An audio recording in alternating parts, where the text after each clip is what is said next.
Ինչպես կարող ես նման կերպ մտածել։ Հենց այս պահին սկսում է բաժանումը։ Բաժանում ոչ թե ֆիզիկական, այլ բաժանում մեր սրտերի։ Մենք օտարվում ենք իրարից, կորցնում ենք իրար, բողոքում ենք, նեղանում ենք, երբեմն էլ անցնում ենք լռության պատին։ Բայց հաճախ, երբ որ մենք ցանկանում ենք, որ դիմացինը մեր նման տեսնի, մեր նման մտածի, մեր նման ցանկանա, մենք կարծես դադարում ենք փնտրել ճշմարտությունը, դադարում ենք ցանկանալ հասկանալ դիմացինին։ Մենք ցանկանում ենք պարզապես ապահովել մեր անվտանգությունը, պահել մեր ունեցած դիրքը, դերը, հնարավորությունները, սահմանները։ Բայց իրականում սա մեծ բաժանությունների հիմքում ընկած պահվածք է, համոզում է, դիրքորոշում է, որովհետև սիրել դիմացինին դա չի նշանակում ամեն հարցում նրա հետ համաձայն լինել։ Անգամ դիմացինին շատ ուշադիր լսել չի նշանակում իր հետ համակարծիք լինել։ Դա պարզապես նշանակում է, որ դիմացինի մտքերը քեզ համար արժեքավոր են, կարևոր են, եւ դու լսում ես, փորձում ես հասկանալ։ Հարց ես տալիս, ինչ ունեմ ես սովորելու այն մարդուն, ում չեմ հասկանում, ով ինձանից տարբեր կերպ է մտածում։ Երբեմն մենք մտածում ենք, որ համաձայնությունը դա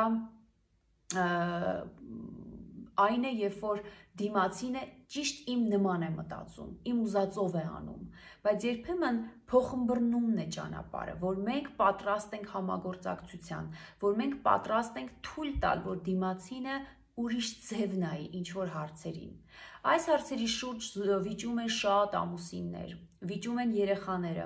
ընկերները, ընկեր-ընկերուհի զույգային հարաբերություններում։ Երբ որ կարծիքները չեն համընկնում, մենք սկսում ենք մտածել, եթե այս հարցը ինձ համար կարևոր է, ուրեմն իր համար էլ պետք է կարևոր լինի։ Եթե սա ինձ համար առաջնահերթություն է, իր համար էլ պիտի առաջնահերթություն լինի։ Եթե ինքը ինձ սիրում է, ես էսպես եմ ուզում, ինքը պիտի դա կարևորի։ Անգամ շատ տարական հարցերից, երբ որ զույգերից մեկը կամ ընտանիքի անդամներից մեկը հանգիստը ուրիշ ձև է պատկերացնում, մյուսը ուրիշ։ Մեկը օրինակ շատ սիրում է ջրային հանգիստ, գնա լողավազան, գնացով, ջուրը մտնի, թրջվի, ժամերով լողա եւ այլն, իսկ մյուսի համար ջուրը ինքն իրենով դիսկոմֆորտ է, անհարմարավետություն է։ Ինքը սիրում է ավելի կանաչ, բնություն, լռություն, ինչ-որ պասիվ վիճակներ եւ համատեղ կյանքում շատ դժվար է, բերել այդ համընկնմանը։ Նրանք կարող են զգալ այդ թերությունը, ինչ եմ ասում թերություն, որտեղ այս վերջերս այցելուներիցս մի զույգ գնացել էր ամուսնու ծնունդ նշելու, երբ որ հետո հարցեցի ինչպես անցավ, զույգերից մեկը ասեց իմ համար ոչինչ, բայց իր համար շատ լավ էր, այսինքն իր համար դա զոհաբերություն էր, իր համար դա ինչ-որ առումով չկայացած հանգիստ էր, որտեղ դա իր պատկերացրածը չէր, բայց լինել զույգ, լինել հարաբերությունների մեջ, ընկեր-ընկերուհի, ամուսիններ, դա նշանակում է ինչ-որ առումով պատրաստ լինել հասկանալու դիմացինին, պատրաստ լինել թույլ տալու, որ դիմացինը իր ձևով մտածի, իր ձևով տեսնի, պատրաստ լինել հասկանալու, թե ինչ ձևով է կյանքին, իրավիճակներին նայում դիմացինը, իմ զույգը, դադարել խաղալ ով է ճիշտը խաղը, ով է ճիշտը, ով է հաղթելու, որովհետև երբ որ մենք անverջ փորձում ենք հասկանալ ով է ճիշտը, մենք նորից դադարում ենք իրար լսել։ Մենք չենք լսում, մեր միակ խնդիրն է հասկանալ, թե ով է ճիշտը։ Բայց իրականում այստեղ հարցը նրանում չէ, ով է ճիշտը։ Հարցը հաճախ նրանում է, թե ով է ուզում լսված լինի հարաբերությունների մեջ, նա էլ շատ բարձր կարող է գոռալ եւ շատ բարձր կարող է իր դրոշակը այսպես բարձրացնել ու հեռու գնալ։ Եվ այստեղ խոսքը կարող է հեչ նորից ճշմարտության մասին չլինել։ Լինել ընտանիք դա նշանակում է ունենալ կարողություն միասին քայլելու, ունենալ կարողություն կողք կողքի լինելու, միասին քայլելու, անգամ եթե ձեր կարծիքները չեն համընկնում, անգամ եթե դուք տարբեր ձև եք մտածում, կյանքի ճանապարհին, կյանքի ուղիով քայլել միասին, դուրս գալ այդ խաղից, իմ ասածներ, քո ասածներ, ով ասեց, ում ուզածը եղավ, դադարեք ընկերներ, սկսեք սիրել իրար, սկսեք հասկանալ իրար, սկսեք թույլ տալ, որ ձեր դիմացինը ձեր ներկայությամբ իրեն ապահով զգա, հասկանա, որ դուք չեք փորձում ճնշել իր եսը, խեղդել իր եսը։ Այս վերջերս նորից մի զույգի հետ էի աշխատում, իրենք շատ դժվար ճանապարհով անցած զույգ էին, ահա որ մեծ դժվարություններով էին անցել, աղքատություն,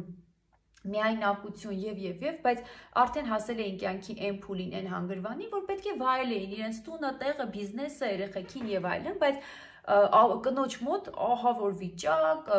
սառել էր ամուսնու նկատմամբ, հիասթափված էր, ուժ չէր գտնում հարաբերությունները շարունակելու, ընդհանրապես համարում էր, որ այս հարաբերությունը իրան սպառել է, թեև չէր ցանկանում ամուսնալուծվել, ցանկանում էր պայքարել, ամեն ինչ հետ բերել, հենց դրա համար իրենք զույգով թերապիայի էին եկել,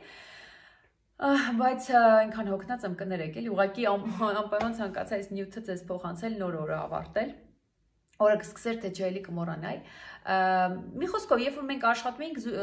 կինը ուզում էր պայքարել, փրկել ամուսնությունը, բայց իր մոտ այնքան սպառված վիճակ էր, որտեվ երբ որ մենք խոսում էինք զրույցի ընթացքում, պարզ էր դառնում, որ տարիներ շարունակ ամուսնու դիրքը այնպիսին է եղել, որ կինը ստիպված պետք է համակերպվի,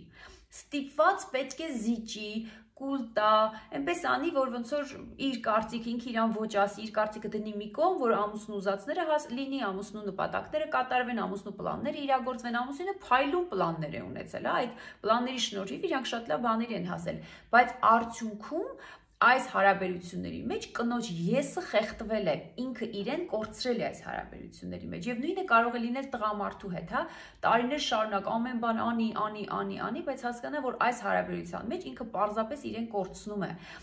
Այսօր աղջիկներից հետ դեպք եղավ, վիճում էին երկուսով եւ երբ որ սկսեցի Սառայից հետ խոսել, Սառան փորձում էր ոնց որ Լիզային ճնշել, ենթարկացնել, որ Լիզան իր ուզածը անի, իսկ Լիզան շատ համառ դիմադրում էր Եվ ես նույն բանը Սառային էի բացատրում, ասում եմ Սառ, դու հասկանում ես, որ երբեմն դու պետքա թույլ տաս, որ քույրիկը մտածի այնպես, ինչպես ինքն է ուզում մտածի, հաճախ քո եւ իր կարծիքները կարող են չհամընկնել, հաճախ քո ուզածը ու քույրիկի ուզածը կարող են չհամընկնել, բայց եթե դու ամեն անգամ փորձես իրեն ստիպել, որ ինքը քո ուզածը անի, ստիպել, որ ինքը քո ձևով մտածի, ինքը ուղղակի խուսափելու է քեզանից, դուք ուղղակի դառնալու եք վիճող քույրիկներ, իրար հետ չեք խաղալու, իրարից հեռանալու եք, նեղանալու եք, ամեն մեկը ձեր սենյակներում ձեր օրն եք անցկացնելու, այդպես ինքը ես դաժան մտածում էի, տեսնես կհասկանա, Սառան վերջում ասեցի Սառ, գիտես ես քեզ շատ եմ սիրում, այս հարցով համընկնում է մեր զգացողությունը, ասեց չէ, չի համընկնում, ես էլ այսպես շատ լուրջ նայեցի, մտածելով, որ հեսա պետք ասի ես քեզ չեմ սիրում, մեկ էլ ասեց ես քեզ ավելի շատ եմ սիրում, ու այդ պահին ես իրոք խորը շունչ քաշեցի, որ այս համընկնել, չհամընկնել երևույթը, եզրույթը, բառը, միտքը, բացատրությունը փաստորեն Սառան հասկացել էր այս հումորով իր արած, բայց անգամ այս երևույթը մենք շատ փոքր տարիքից պետքա սովորեցնենք մեր երեխաներին, որ մեր դիմացինը, մեր խաղընկերը կարող է մեր նման չմտածել, կարող է ուրիշ կարծիք ունենալ, կարող է այդ պահին ուրիշ բան ուզել եւ շատ կարեւոր է որ մենք թույլ տանք որ մեր դիմացինը մեր ներկայությամբ լսի թե ինքը ինչ է ուզում եւ լսելուց բացի կարողանա բարձրաձայնել իր կամքը, իր ցանկությունը երբեմն դեռահասի մամաներն են շատ լուրջ խնդիրներ ունենում իրենք կարծում են որ երեխայի կյանքում առաջնահերթությունները սա է երեխան պետք է սա անի նա անի բայց օրինակ դեռահասի մոտ կյանքի լրիվ ուրիշ փուլ է ինքը լրիվ ուրիշ բան է անում իր համար այդ պահին առաջնահերթություն է որ ինքը իրեն գտնի ընկերուհիների մեջ գնահատանք ստանա արժևորվի Եվ ծնողի համար առաջնահերթություն է, որ դեռահասը իր ապագան կառուցի, դասերին առաջնահերթություն տա, չգիտեմ, սենյակը հավաքի, եւ այս չհամընկնման պատճառով իրենք կարող են անդադար վիճել։ Եվ երբ որ նորից ծնողը մի պահ հասկանում է, որ մեր կարծիքները չեն համընկնում, բայց ինչպես մենք փորձենք միասին քայլել, անգամ եթե մեր առաջնահերթությունները տարբեր են, ես վստահեցնում եմ, որ իրենց մեջ շատ համագործակցային եւ հաշտ հարաբերություններ են սկսում ձևավորվել։ Նույն բանը կարող է ընկերների մեջ լինել։ Ընկերներից մեկը չի սիրում երկար, օրինակ նամակագրություններ։ Ինքը այսպես գրում է, մեկը գրում է երկար, մյուսը կարա կարճ կոնկրետ պատասխանի կամ նայի անգամ չպատասխանի։ Իրանք կարող են ժամերով վիճել, որտեղ իրենց պատկերացումները չի համընկնում, բայց ասենք կար զրույցից հետո պարզաբանվի, որ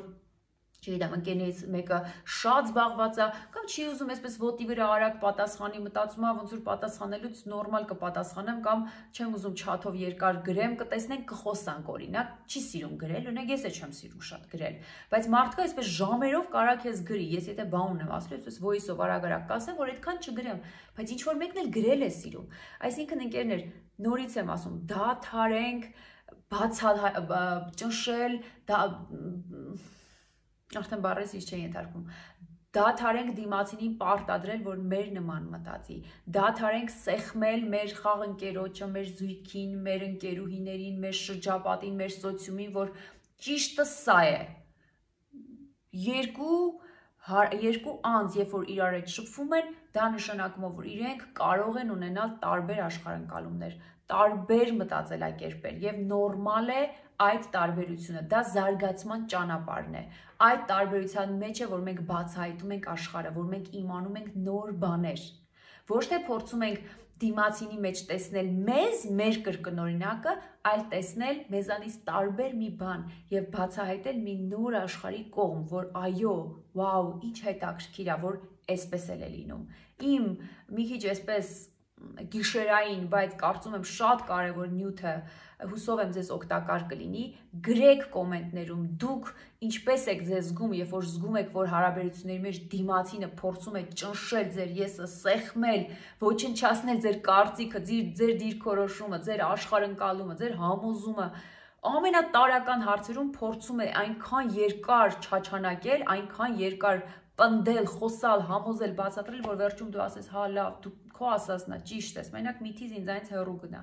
Ինչպես եք զգում ձեզ այդ հարաբերությունների մեջ, որքան հաճախ եք լինում նմանօրինակ հարաբերությունների մեջ եւ ինչ եք անում նմանօրինակ հարաբերությունները ձեր կյանքում դադարեցնելու համար։ Գրեք կոմենտներում ձեր կարծիքը, ես սիրով ընթերցում եմ եւ հետեւություններ եմ անում։ Բարի գիշեր։